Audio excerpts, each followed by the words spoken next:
Alright, so I've been playing Battlefield 6 since the beginning of the launch. There's some stuff I've been streaming it, but I haven't really streamed it that much. Now I'm going through the guns that I've unlocked and the parts that I have, and I'm building through my loadouts. So I wanted to talk while I did this out loud, and the easiest way to do that is start a stream to not seem like a crazy person. Where I'm at now is on support. I'm starting on support. I've first of all built this KTS 100. This is the unlockable that's kind of like an LMG rifle. What I have on it is break, variable 1 to 5. I want that to be variable 1 to 6, so I just have a 25 point slot there to be the best scope and surface placeholder points. And then grip pods, obviously the way grip pod fire support is obviously the way to go here due to having it you're mounted. Again, this silencer, once you're mounted, if you're not moving a bunch, is going to get like 1 or 2 kills before you get tagged. So I just use that break because it makes that gun extraordinarily accurate. It's just crazy. On this loadout 2, I'm looking at my rifleman, right? So the rifleman, I think I've already built this out. Mini scout. Yeah, I'll keep all this, but I'm going to do mini scout. I'm really trying to look at what I want on mini scout here. So scope 8x makes a lot of sense. That's probably going to be what that remains. I want to do a 6x. What is there? I don't think there even is a 6x thermal. There is at 40. That'll be sweet. Yeah, I like the low zoom.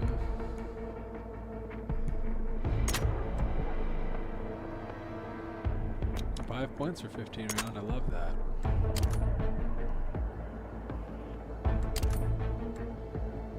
It's crazy that the headshot. This gun, in my opinion, is broken. But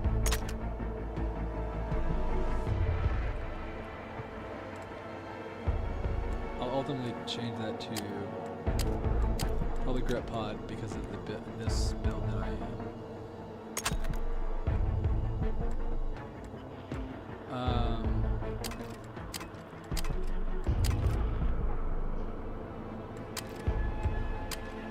Yeah, extended. It's pretty good. Okay, and then that's suppressor all the way. I'm good with that. That's a very strong rifle. And then loadout 3. I need to make sure that's probably how it is. I don't know. This is the SL9. So what I was doing here with this SL9, I believe, was hand stop. Yeah, hand stop. So what this is defib.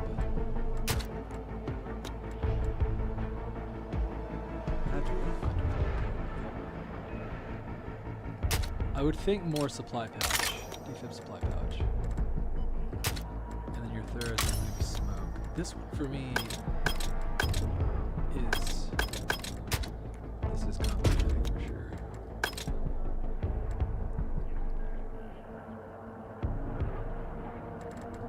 See, I can't select smoke grenade on this one. It's very strange. I don't know why.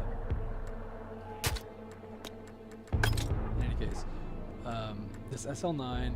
I did the whole grind for it previously, and kind of broke around if I remember.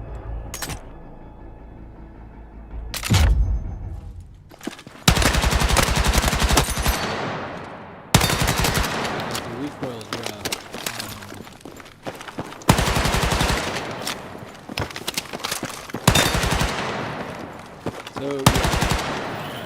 So what I do with this gun, flash hider I think is pointless. I would actually put this top in break. Let me look at lasers.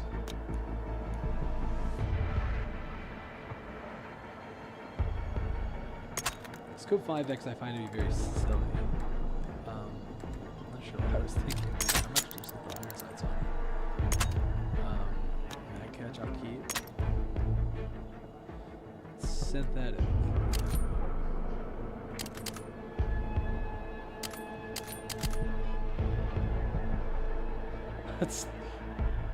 That's interesting. How accurate was the thing if I put this massive break on it?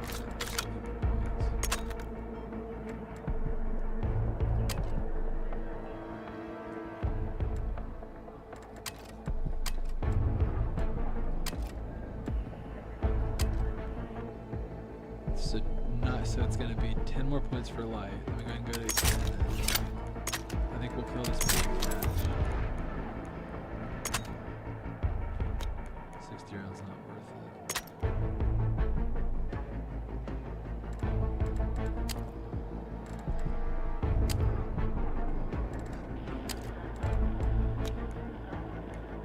Okay, so this is points limited, I see.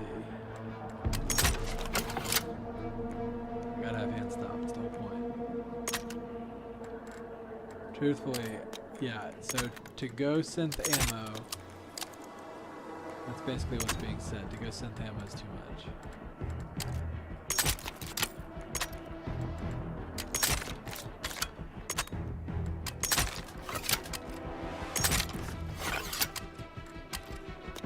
Okay, yeah, this thing is gonna be a little silly, I think.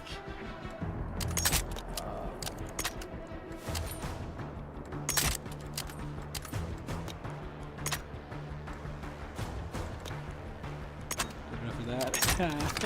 Okay. So this is you never aim down the sight, and also you can aim less far. So that's really the key to this.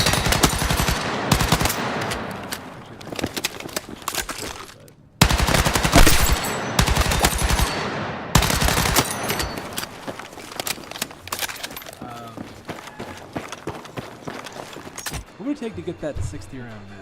Almost everything, huh? Or am I harping on this laser too much?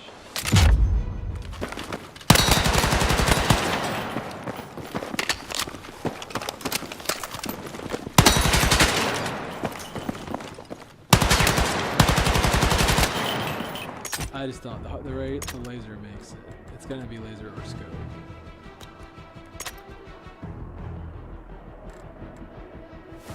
Now that being said, what's the biggest scope we can get?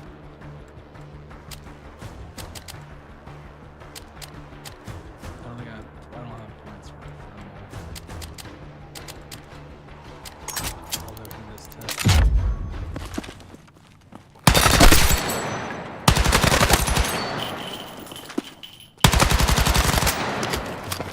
That takes away, that defeats the sprinting stuff.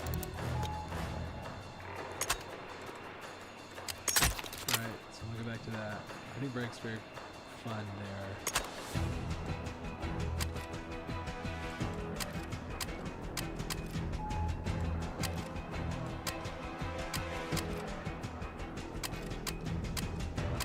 Hey, the only thing I might consider there is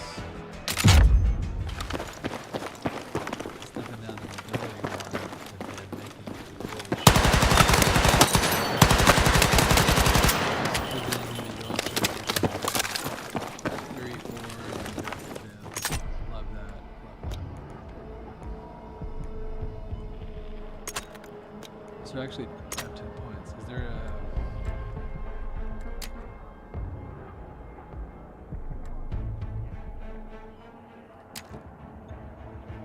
So, okay, so that does the recoil, and I would lose some hip fire.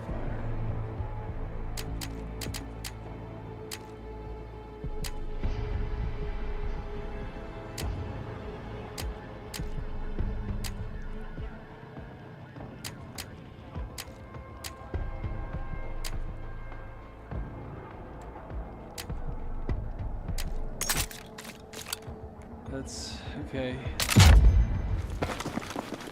Kind of.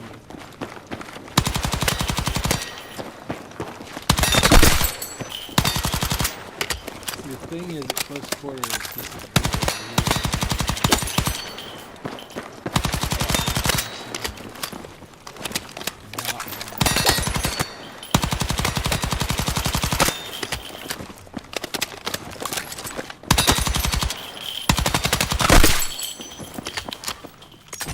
so I'd love to get a scope on it then. And scope points, I think, come from the scope going down to the suppressor.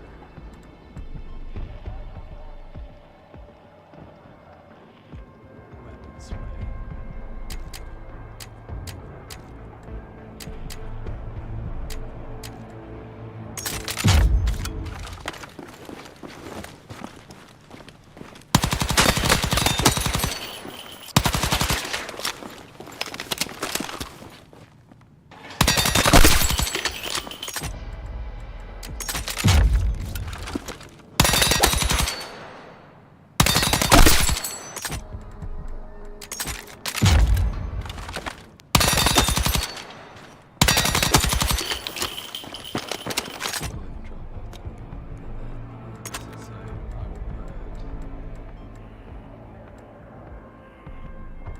had this 5 on it. This 5's crazy,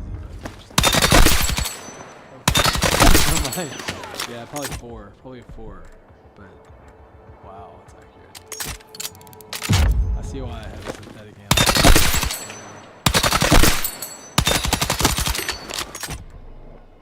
But I disagree. I think that was a test.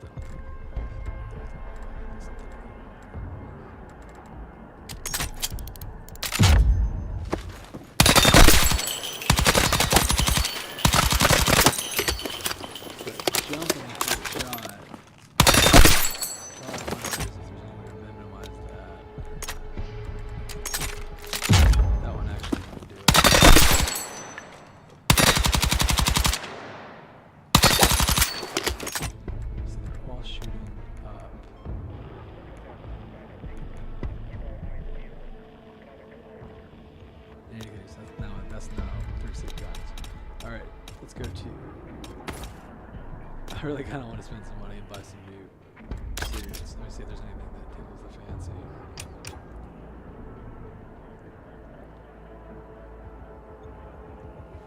They're selling tier skips. That's brave. They should gift that.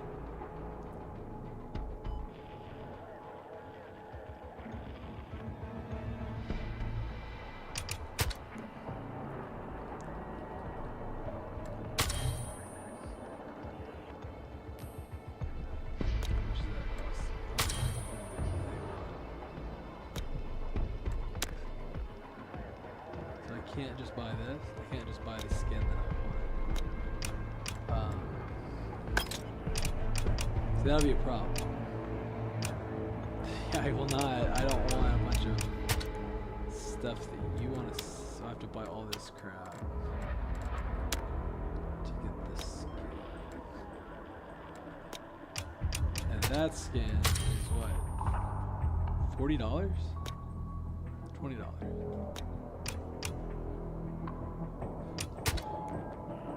These skins are terrible, so I don't, 750, I guess that makes more sense. Yeah, that's just so you don't look terrible. Yeah, that's awful, guys. Man, EA, do better. Do better, EA. It's bad when you get someone who wants to spend money in your store and you say, wow, this is the worst store I've ever seen. Okay, so I do ultimately want. So is that a engineer skid Coyote Squad? So that's what I'm trying to unlock.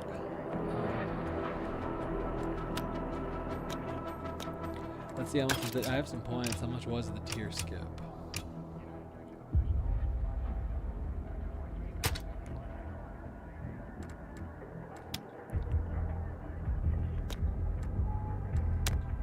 What does it do? I don't understand what it does.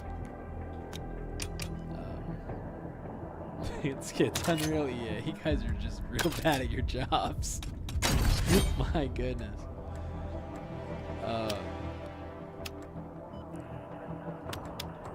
Okay.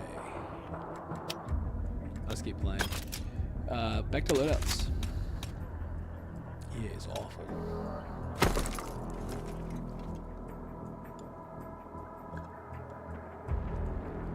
Don't get it twisted, though. Corruption and incompetence are two different things. Alright, so this is on recon. So I need 3 different guns. Let me just even see.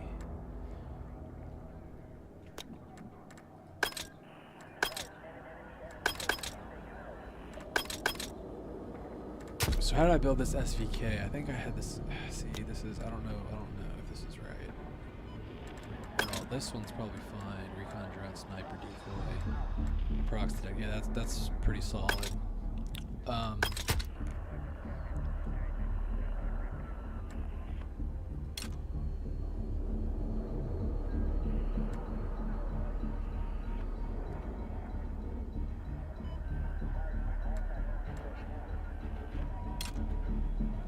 Yeah, so this is sniper for sure. And then I want to, that's all fine. I want to look at this. See, that's why this gun is just basically broken. I don't think this guy, I think this gun needs nerfs, but it just makes the other sniper rifles really, really bad. That's all I'll say. everything looks good then. So on Loadout 2, let me see how I built this SVK, see if any of this makes any sense. I think this is just like, I threw everything at the SVK. So the thing is, I don't think I even really liked the SVK. What rank did I get into is the question. 21. That says I had to. PSR.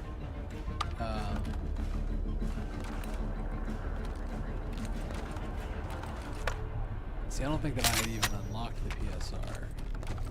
So I actually probably need to play around with the PSR.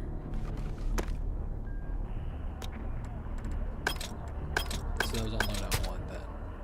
Okay. So then what I want on this, I want on this gun to be, I want this, yeah, that's exactly right. Spec Ops. And then we'll do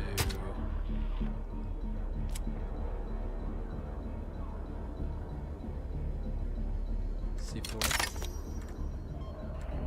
Yeah, C4 recon drone. Probably frag on that. And then I really don't want to run with an iPad, so I'll run with pistol.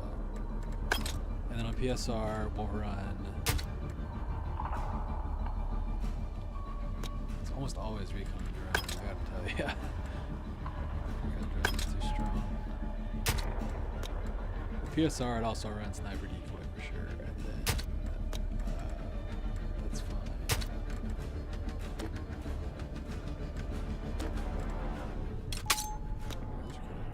Alright, so those are my snipers done. Now the appearance, let's look at appearances. Have I unlocked anything new? Dude with bag over his head, nice.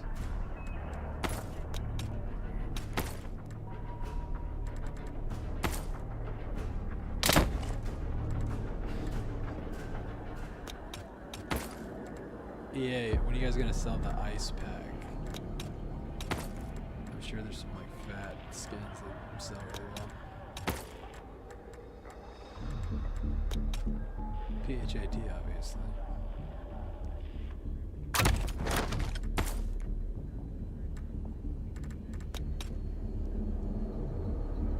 Yeah, they really know their demographic, huh? Red and black. Silly. Okay.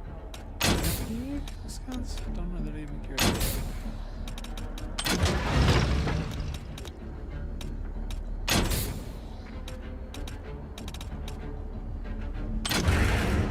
Okay. Assault. I almost never play, I have to be honest with you, as you can tell by me unlocking Frontliner.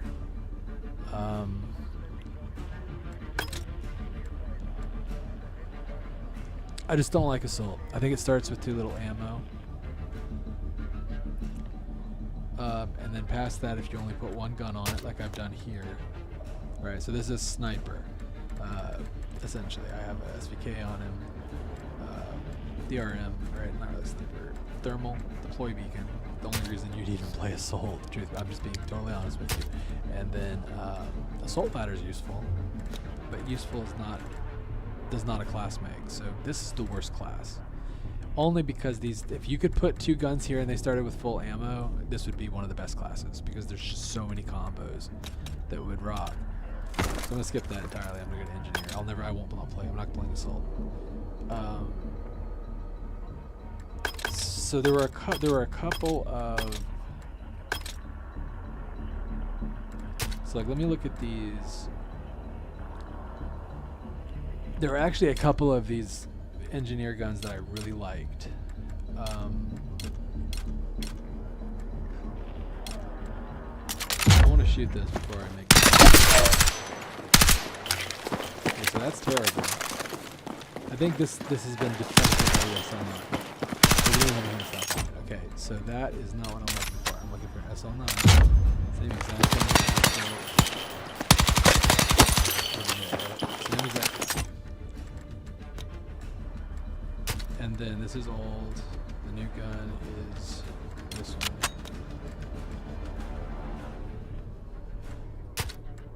one. RPG supply crate.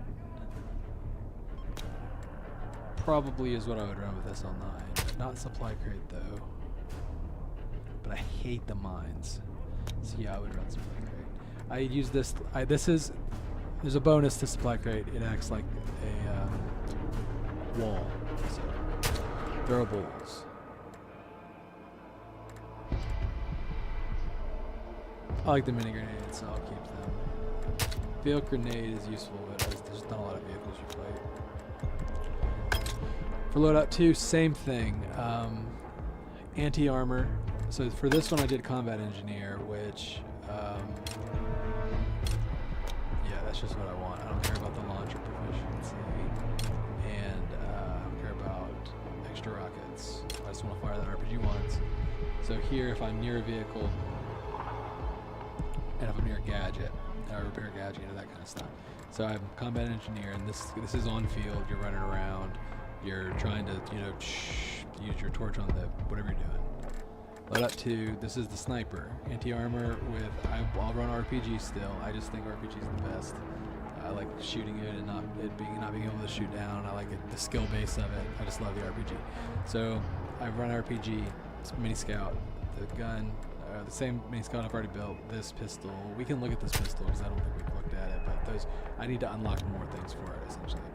And then on this secondary option, because you're with the tank, right? You're the sniper with the tank that can repair the tank, and so I'd probably run here. I will make a differentiation. We'll do slam, so we can just throw around some mines. AV grenade probably does make the most sense there, and then you run a sledgehammer because his torch tool allows the forerunning. So on this, let me think.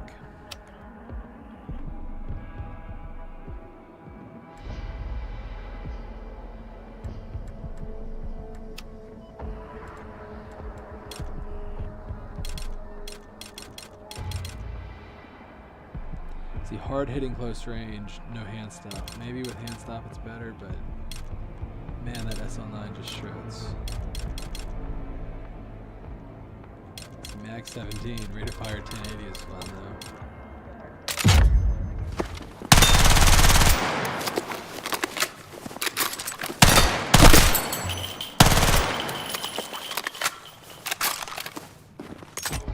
Weird.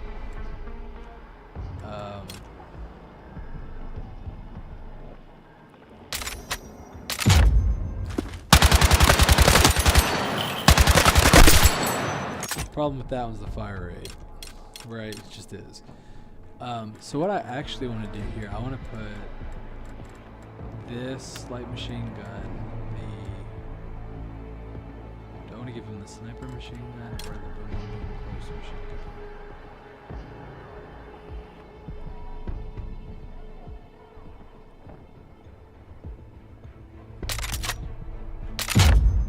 I'm trying to think. I'm with a tank.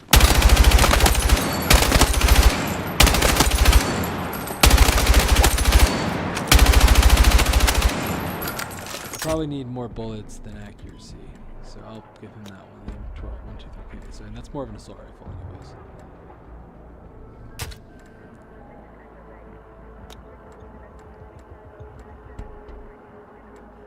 Probably the same thing there, I guess. So that's tank driver, big old gun. Tank sniper, anti-tank sniper, and then vehicle assist agent, I would say. I don't know how I would do it. Alright, I guess I'll play a couple of rounds. I'm really liking this domination mode right now, and I just want to. I don't think I've played domination on a lot of maps, and so that's what I'm going to do. I'm just going to play these maps I like domination on.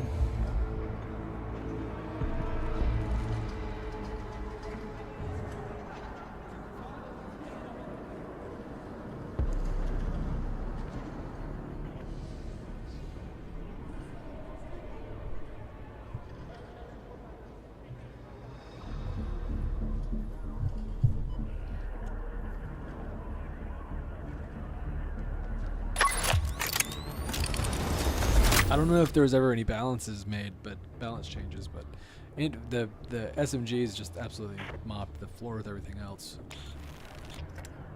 I think it's still the same way. Assault, just I don't know. There wasn't a lot of balance thought around assault or the weapons that. You know, the assault. That's the other thing, right? Like, I don't even know if any of the assault rifles are that good. Look at them. Too pretty. How silly does that be? It's that all real world stuff.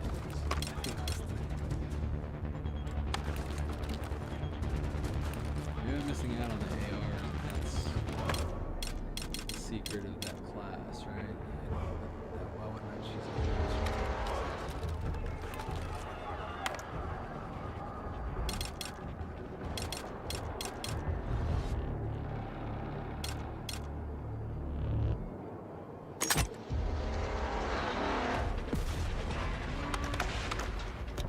The rapid fire one is cool. Assault fire.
So the 2 damage 33 ones, that one and that one, this was the higher rate of fire.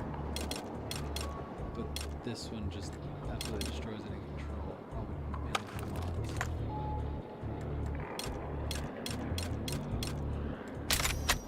I don't know, I kinda wanna play that. It's just a feeling, man. I really don't know.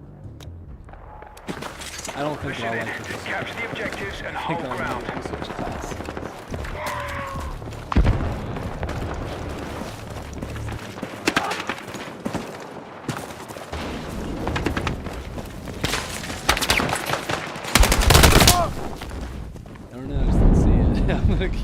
I guess I'll keep shooting the bad guys.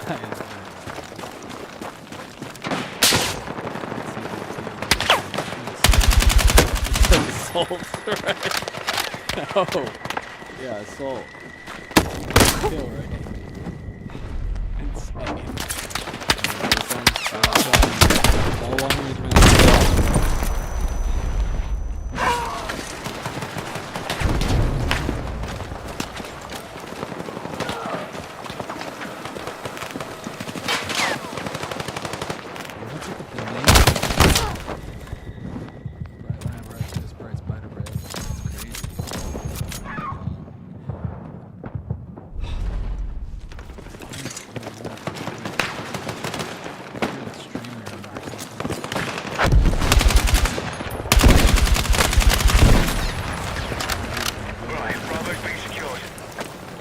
That's when I play hard.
to play with other guns that we actually looked at. I don't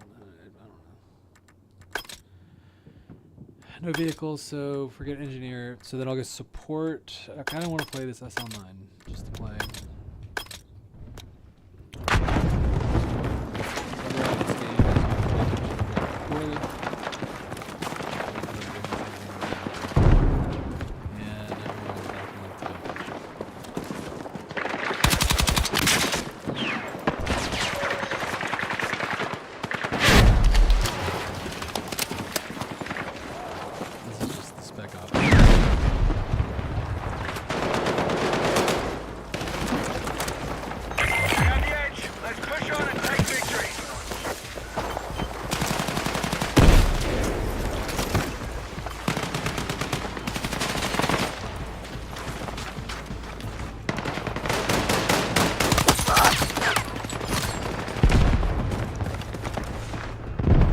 Tracking you outside the AO.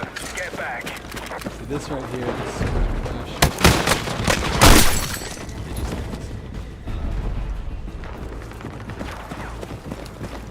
I really shouldn't have lost that one.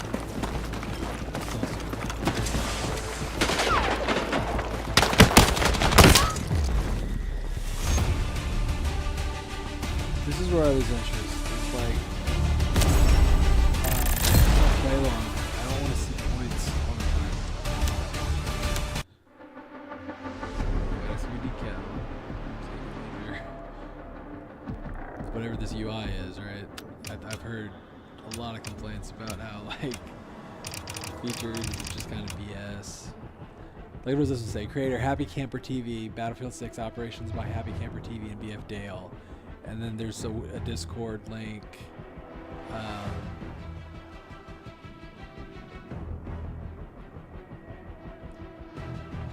I don't even know what all that means. I'm intrigued.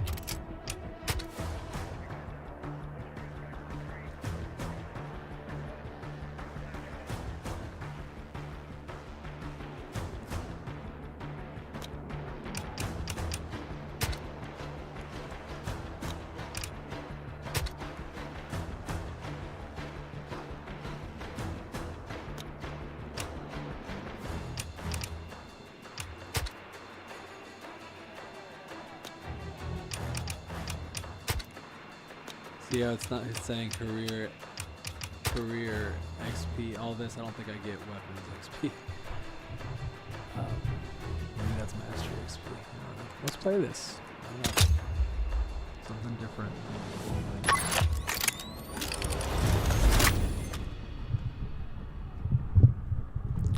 You know, I find nowadays that I can find a game like Ark once in a blue moon, and eventually I just get kind of burned out on them, right? Kind of like I did Darkfall way back in the day. I wish I had streamed videos of all that, man. That was some times. The lack of persistent world and just lack of overall polish from the devs, I think, burns you out quick. But I also find very good storytelling games just absolutely intoxicating. Like, a good storytelling game, like a Telltale game, you know, Dispatch. I did a stream with Call of Duty Dispatch. I probably will. Although I would have really liked to have streamed my first playthrough with that. I had some wild emotional reactions. Be advised, enemy machine gunner confirmed in your area. To me, personally, a game like that, a movie, right, it's the next generation of storytelling, which is ultimately the whole point of super expensive media, right? I don't know what's going on in this man. Am I supposed to get it? It's like a bunch of, it's like capture each.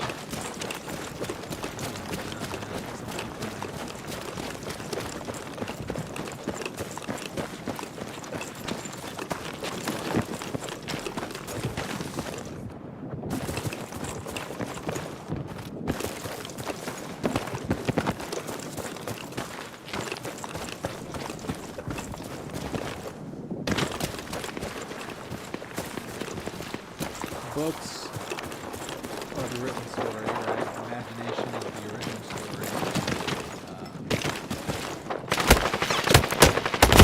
Creation is the beginning of the whole story. Then we go to recorded voice, right? The spoken story. Still image, picture book, right? And moving picture.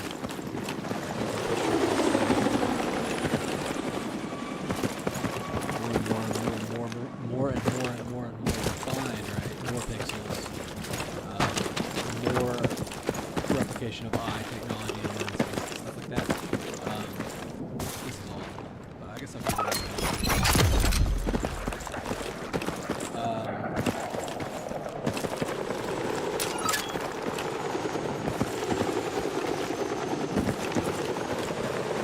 video games is the next part of that, right? It always has been. The graphics didn't always match the idea, and coming into an age where graphics are always matching the idea. And it's wild stuff. But overall, though, you know, a good story will captivate me. It's been a while since like a good Bethesda type story has captivated me. Like Red Dead 2, that kind of stuff's classic. I try to play through the Outer Worlds too, but it's just like I don't feel the soul, I don't feel the connection to the world, so now, all of that being said, the things that I find myself finding enjoyable still are those childhood-like games, especially the childhood games that allow for the children.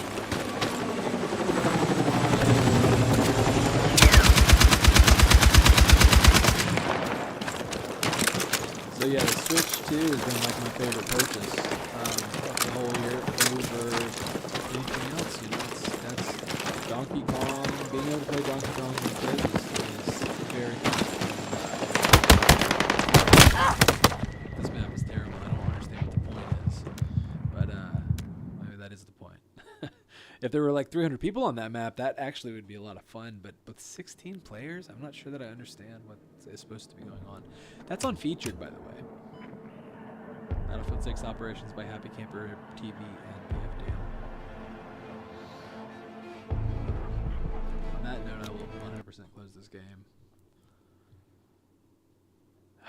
Man, yeah, see, I really want to play through Dispatch again. Beautiful story. Beautiful, beautiful story. Possibly rushed at the end. I mean, possibly. I don't know. I'd have to talk to the writers. I don't know that I'd ever be able to. But, yeah, beautiful story. I have a lot of critiques with it, but none that impact my opinion of the product.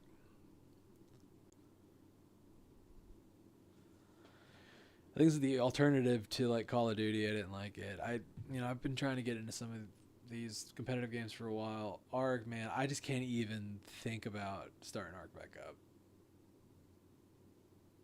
I know that if I were to get killed right now in ARK, I would quit forever. So I'm just trying to not play it for a while. I need to beat that because the story of 4.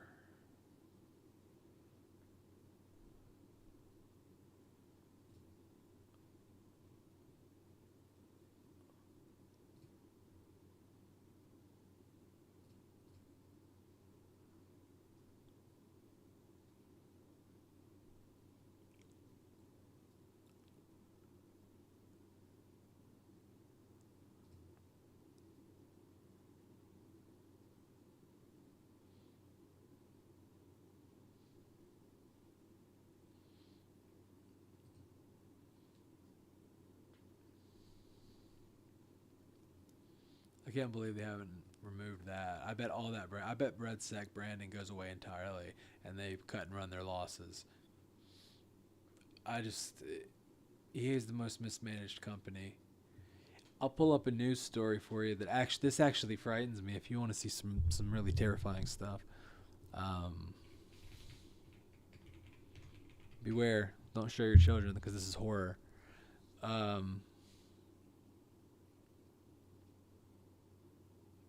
Here, I like this. I like this headline, and I love PC Gamer. PC Gamer is my favorite. They're the OG. Remedy's new CEO is a former sports betting guy and EA executive who aims to scale Remedy in a way that builds lasting value. So the writer here, Andy Chalk, says, "Is it me, or does that not sound great?"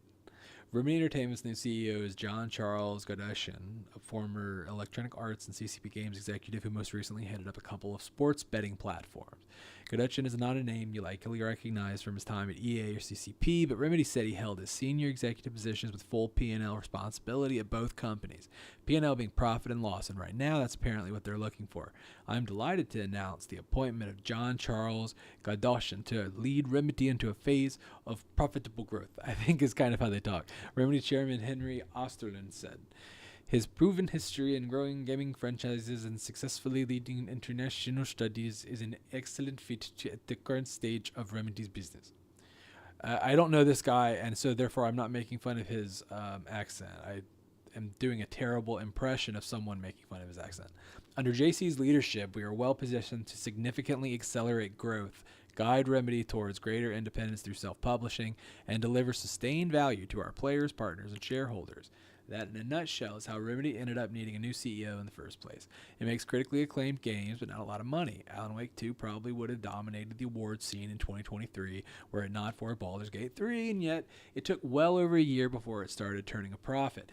This is a beautifully written sentence right here, and ultimately, it summarizes the entirety of the problem, right? Alan Wake 2 probably would have dominated because it's the greatest game probably ever made, right? It's a tech demo. It's a narrative engine demo. It's Sam Lake just absolutely killing it. And Baldur's Gate 3 came and just had the soul and won the dance, it won the best person. And you have to wonder, did the profits have anything to do with it? Because can you say these two games are both probably the pinnacle of anything that anyone's ever created in gaming? They're totally different, but everyone that understands these masterpieces understands that they are indeed masterpieces. How can we weigh them against each other? And of course the capitalists say, well, which one made more money? And they said, well, Alan Wake 2 didn't even turn a profit because Epic Games' Todd Sweeney is a fucking moron. Anyways, I'll keep reading. But the 2025 release of FBC Firebreak was a disaster even by that standard. Remedy was forced to issue a profit warning to shareholders just a few months after its release, and shortly after that, then CEO Tero Virtala stepped down after 9 years in the role. Remedy subsequently reported a 32% decline in revenues year over year and an operating loss of $16.4 million, $19.5 million in US, in its Q3 financial results. So, I do want to hear these quotes, so I'll read them. The studio has a unique creative identity and a strong pipeline. I don't know what that means. I suppose he means that Epic Games will pay for them to make games. Because the delivery system, here's what's weird about that statement to me, a strong pipeline. Alan Wake 2 would have been a critical success if they would have released on Steam, so clearly there's not a strong pipeline. My commitment is to protect what makes it special, deliver exceptional games, and scale Remedy in a way that builds lasting value. Remedy has the voice and the ambition to be a pillar of the industry's future. We will stay close to players, earn their trust, time and trust, and strengthen our independence in how we build and publish our games, while continuing to work closely with the partners who have supported us all along. That's not necessarily alarming. This is again the author's opinion, but it is ominous to my ears. Scale Remedy in a way that builds lasting value sounds very much like the sort of thing a game industry executive says a few months before laying off 30% of a studio's employees. That's not a prediction, to be clear, and I really hope I'm not reading too much into this. But handing the top job to someone whose history is the industry based on his LinkedIn page was focused primarily on monetization and streamlining operations suggests to me that Remedy's near-term future may not be entirely pleasant. So here's what we have to look at, right? This is why this is a horror story in my mind. I think that I think Sam Link sees the writing on the wall.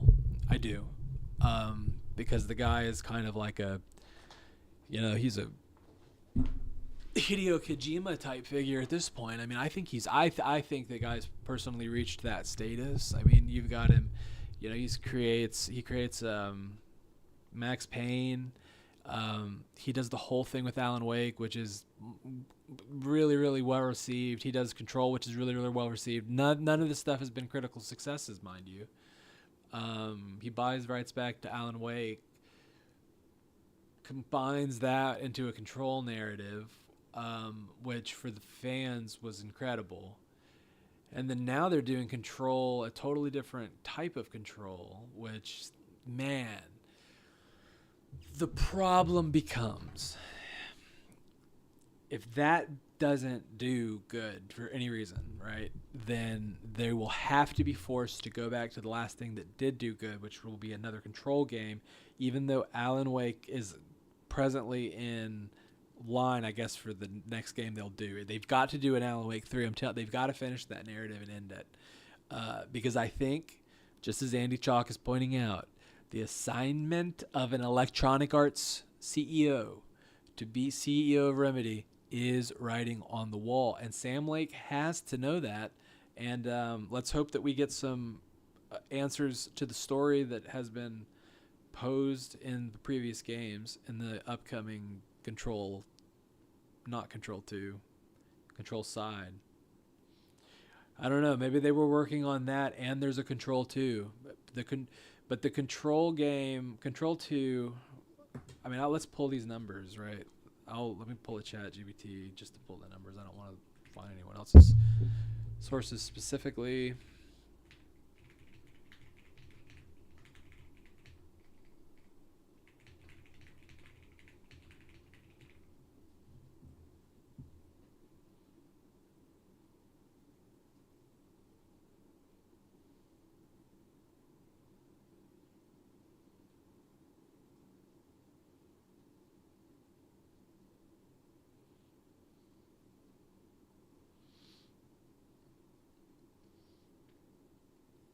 I believe that if the Max Payne 1 and 2 remakes are ready next year, I think that should make them a ton of money. There's really solid story there. He sold that to a movie studio. He sold it all over the place. Great story. So I think that that's going to be a smash hit if they do it right. If that's out next year, that's maybe some more operating capital to get to Alan Wake 3. Past that, I think Control 2 was their last game that actually made profit.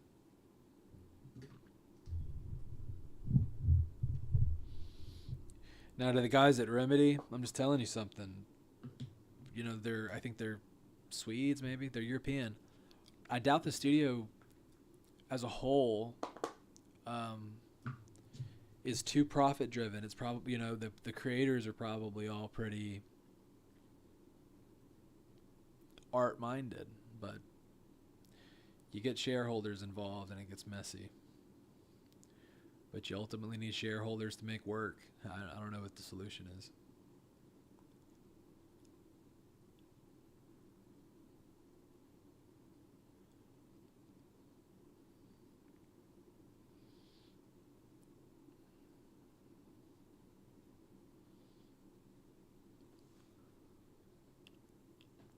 This is interesting. There must have not just been an instant source or something. I would love to talk about this, though.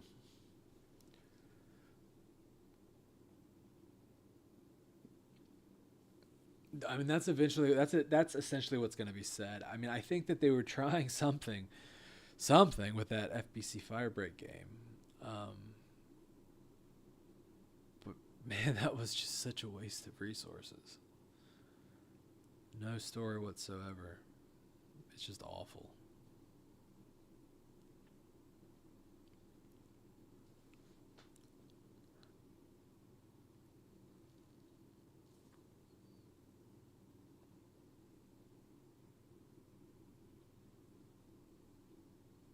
Yeah, I'm just going to let it keep spinning.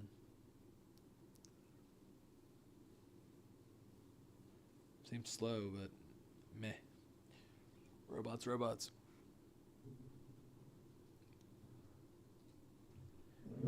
So here's another. I don't know. I'm in the mood to read articles. So this is Matt Schumer, right? I don't want to click all these articles because he's got like a .dev.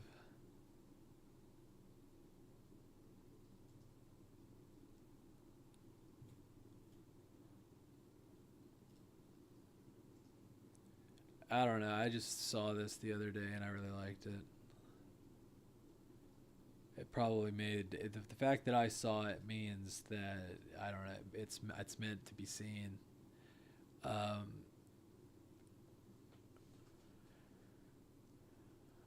So what he talks about, right? He talks about the stock market being great in 2020 prior to the virus, and you kind of just weren't paying attention. He makes the thesis that he thinks we're in this seems overblown phase of something much bigger than COVID, right? With the blowing over phase of COVID being something, I think that we all just can just mentally say we remember. I spent 6 years building an AI startup and investing in the space. I live in this world, and I'm writing this for the people in my life who don't, my family, my friends, people I care about, right? So it's for people who keep asking, what's the deal with AI? And no one has really given them an answer that does any justice to what's actually happening. I keep getting them to the polite version, the cocktail party version, because the honest version sounds like I've lost my mind. For a while, I told myself that was a good enough reason to keep what's truly happening to myself. So let me make sure that this is the one that I was reading. Yeah, this is the one. So this is obviously just kind of a stream of consciousness. That's why I'm trying to read it and just give you an idea of what he's surmising here. So he makes also the claim, the gap between what I've been saying and what is actually happening has gotten far too big. Everyone, the people that I'm writing for, the people I care about deserve to hear what's coming, even if it sounds crazy. So he's got he says, put your tinfoil hat on, but this is ultimately what I see coming as a software engineer. I should be clear about something up front. Even though I work in AI, I have almost no influence over what's about to happen. Neither does anyone else, dude. See, that's what's so crazy about like about Pandora's box, man. Once you open it, you can't put the monkey back inside. And the people who opened the box realize, well, we've made a mistake, but now that the box is open, something so profound is happening that we just have to stand back and watch. So there is a moment, in the Pandora's box mythology that stands to reason that, ultimately we might be in a situation where that's already happening and we're talking about it right now.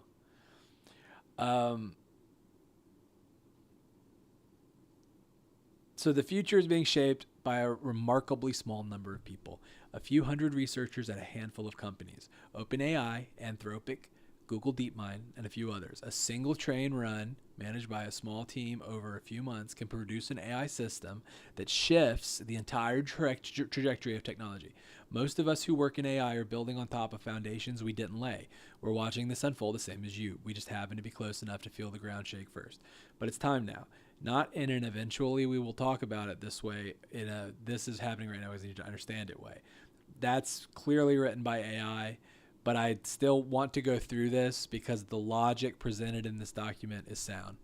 I know this is real because it happened to me first. Here's the thing nobody outside of tech understands yet. The reason so many people in the industry are sounding the alarms right now is because it's already happened to us. We're not making predictions. We're telling you what already occurred in our jobs and warning you what's going to come next. This is what I have observed, right? For years, AI had been improving steadily. Each big jump spaced out enough you could absorb them as they came. In 2025, what really changed, and he might get into this, is that ChatGPT and a lot of the other models claim that the new versions of the models were built by the previous versions of the models. That means that they're going to unlock exponentially fast, right? Because the models get faster, and then they help unlock the next model faster, and the exponential increase will ultimately cause a little bit of disorientation. Then it got faster, then it faster again. Each new model wasn't just better than the last. It was better by a wider margin, and the time between the new models releases was shorter. I, as the person reporting here, right, was using AI more and more, going back and forth with it less and less, watching it handle things I used to think required my expertise. Then on February 5th, 2 major AI labs released new models on the same day. I think this is where he goes into this. ChatGPT 5.3 Codex from OpenAI and Opus 4.6 from Anthropic, the makers of Claude, one of the main competitors to ChatGPT. And something clicked, not like a light switch, more like the moment you realize the water has been rising around you and is now at your chest. I am no longer needed for the actual technical work of my job. I describe what I want built in plain English, and it just appears. Not a rough draft I need to fix. Then the finish it thing. I tell the AI what I want, walk away from my computer for 4 hours, come back to find the work done. Done well, done better than I would have done it myself with no corrections needed. A couple months ago, I was going back and forth with the AI, guiding it and making edits. Now I just describe the outcome and leave. He's talking about encoding. I do think that in English writing, specifically, in literary prose, it's getting better. But you have to guide it and make edits. What he's saying is these next versions, you're going to start seeing where you don't really need the guide, make, edit. And that's where you got to start watching, right? Because then you're going to get into the realm of, if I quit using so many words to communicate with this machine, and the machine is doing the majority of the speaking and guiding conversation or whatever, then who's creating this end product? Let me give you an example so you can understand what this actually looks like in a practice. I'll tell the AI, I want to build this app. Here's what it should do. Here's roughly what it should look like. Figure out the user flow, the design, all of it. And it does. It writes tens of thousands of lines of code then, and this is the part that would have been unthinkable a year ago. It opens the app itself. It clicks through the buttons. It tests features. It uses the app a way a real person would. If it doesn't like how something looks or feels, it goes back and changes it on its own, right, inside the code of each of the individual applications. It iterates like a developer would, fixing and refining until it's satisfied. Only once it has decided the app meets its own standards does it come back to me and say, I'm ready for you to test. And when I test, it's usually perfect. I'm not exaggerating. That's what my Monday looked like this week. But it was the model that was released just last week, ChatGPT 5.3 Codex, that shook me the most. It wasn't just executing instructions. It was making intelligent decisions. It had something that felt for the first time like judgment, like taste. So again, I will make the disclaimer here that this reads a lot to me like advertisement. But I'm just going to keep reading because I do think overall, even if this is what they're wanting us to think, the machines are getting better, right? And there is sort of a fool's logic to that, because if you start reading articles that say the machines are so much smarter and you start using them again and the machines seem smarter to you, then the perception will be that the machines are getting smarter, and then it's easier to convince you they've gotten smarter the next time. I do think that they're getting faster. Uncertain if any intelligence is forming. The inexplicable sense of knowing what the right call is that people always said AI would never have. This model has it, or something close enough that the distinction is starting to not matter. So this is why it matters. The AI labs made a deliberate choice. They focused on making AI great at writing code first, because building AI requires a lot of code. If AI can write that code, it can help build the next version of itself. Smarter version, which writes better code, which builds an even smarter version. Making AI great at coding was a strategy that unlocks the whole exponential growth factor. So now that they move on to the next sector, right? This is where you start understanding where the police state takes over, the robot state takes over, the beast takes over, right?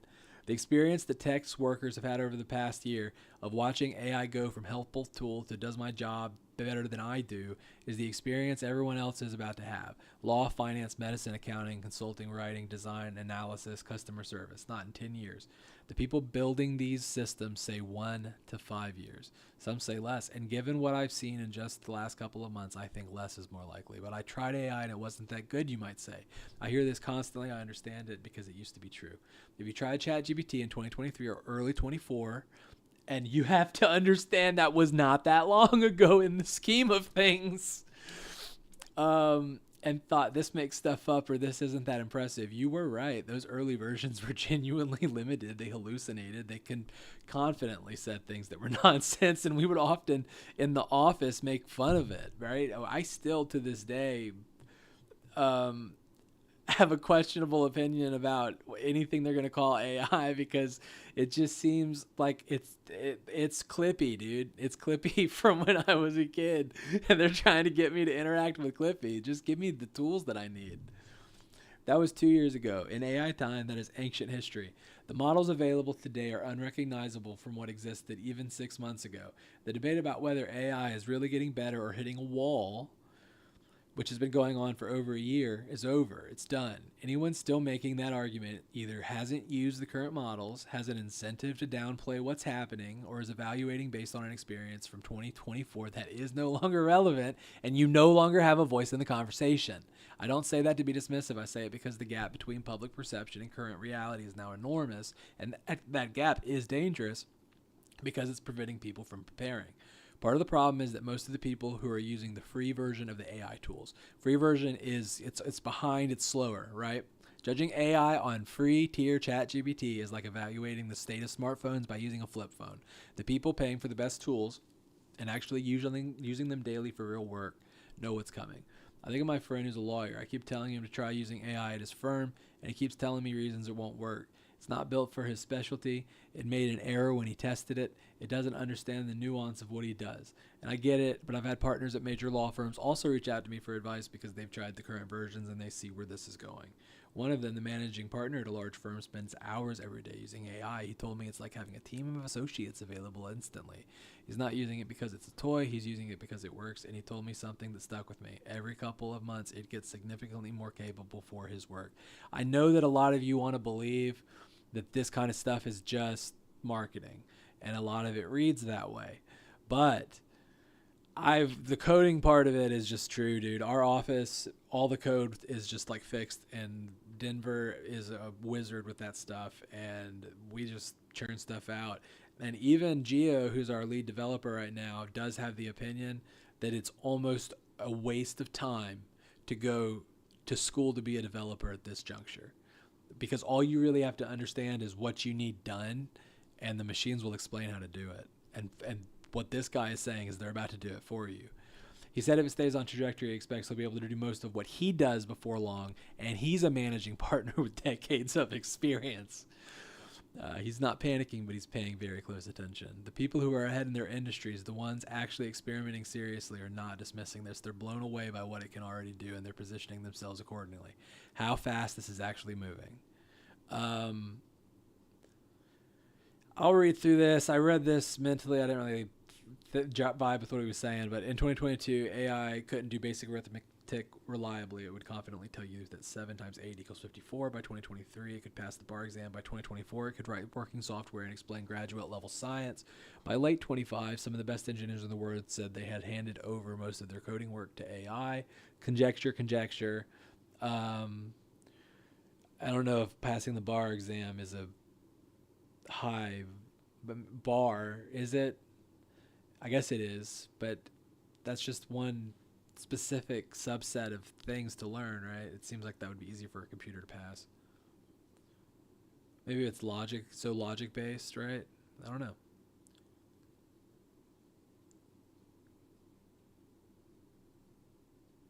Again, this reads a lot like marketing to me. Again, so I am gonna make that nomenclature here.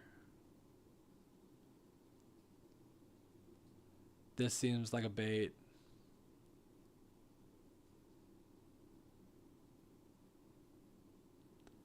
He's right here, though.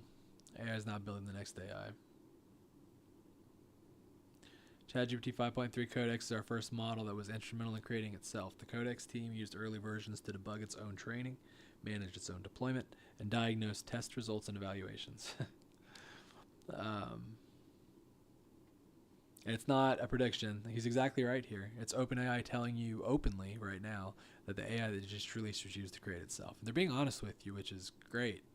One of the main things that makes AI better, it doesn't make it right, by the way, it makes it great. I love knowing. One of the things that makes AI better is intelligence applied to AI development, and AI is now intelligent enough to meaningfully contribute to its own improvement. I think that it now becomes sort of like a Moore's law. Someone will come up with some sort of Moore's law. It'll double every so much, and then that'll break. Maybe it's just so fast into a vortex that we just can't even comprehend it. Dario Amati, the CEO of Anthropic, says AI is now writing much of the code at his company and that the feedback loop between current AI and next generation AI is gathering steam month by month. He says we may only be 1 to 2 years away from a point where the current generation of AI autonomously builds the next. So this is where this is why I'm talking about this. Dario Amati, who is probably the most safety-focused CEO in the AI industry, has publicly predicted that AI will eliminate 50% of entry-level white-collar jobs within 1 to 5 years. And many people in the industry think he's being conservative, meaning 80. Given what the latest models can do, the capability for mass disruption could be here by the end of this year. It'll take some time to ripple through the economy, but the underlying ability is arriving now. It's just about implementation. This is different from every previous wave of automation, and I need you to understand why. AI isn't replacing one specific skill. It's a general substitute for cognitive work. It gets better at everything simultaneously. When factories automate, a displaced worker can retrain as an office worker. When the internet disrupted retail, workers moved into logistics or services, right? So factories automated and the worker moved into the office. The internet disrupted retail, workers moved into logistics. AI doesn't leave a convenient gap to work into because it's again, general cognitive work, meaning trained cognitive work is the next step, and putting it on a task is just as easy as putting another human on a task to do the same work with a computer.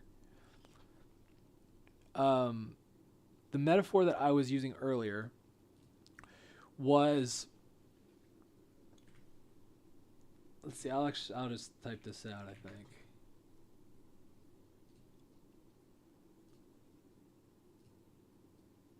So we'll call this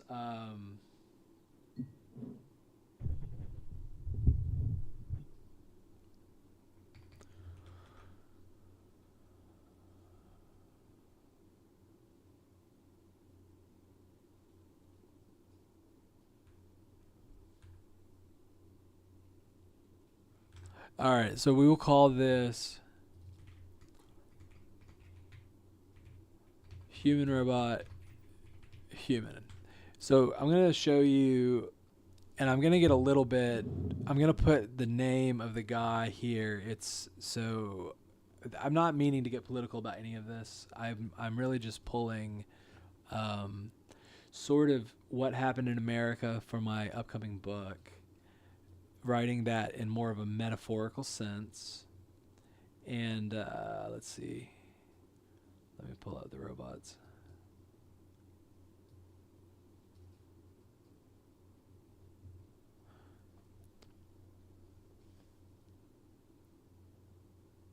Let's see if it pulled this game sales or if it's still trying to spin its little wheels. See, Control is a huge success, 25 million. Alan Wake 2 is a tenth of that. Alan Wake, again, a tenth of that. 15 million for the entire franchise.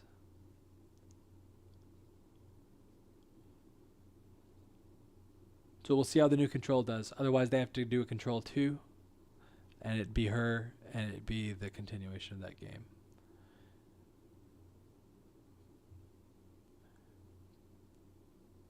But if they have no money, how we get Alan Wake 3, it's going to be a hope and a prayer. I'll buy anything they release. Okay, so John D. Rockefeller.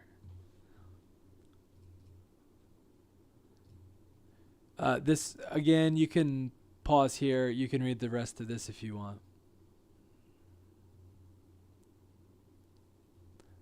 He gives you a pitch here. But it's basically to pay for ChatGPT, right? I think it's a marketing thing. You really need to understand the logic here, though. What he's saying is something to really pay attention to. Do not put a tinfoil hat on and not pay attention, because if you just do that, I do worry that you will be out of a job once these corporations understand that you don't matter anymore. And I'm sorry that it has to be that way, but man, this crony capitalism in this country is just out of control.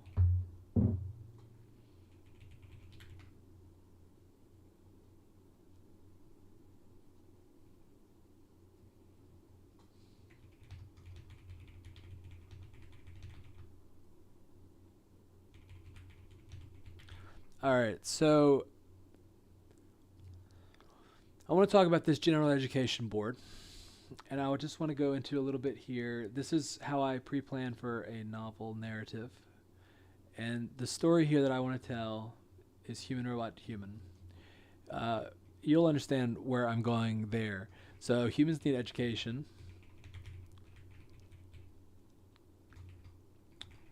This has been a problem since the beginning of time. Without education, there's no society.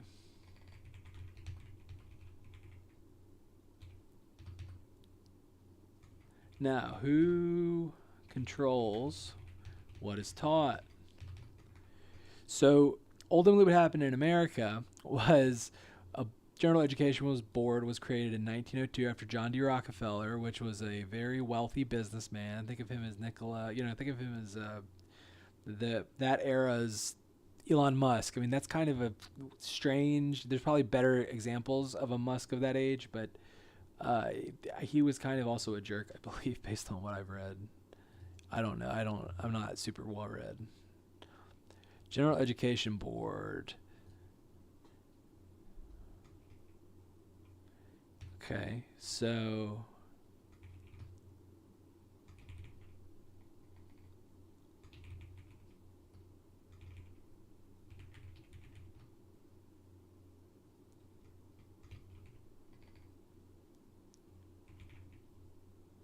it's got to be D. What would we do?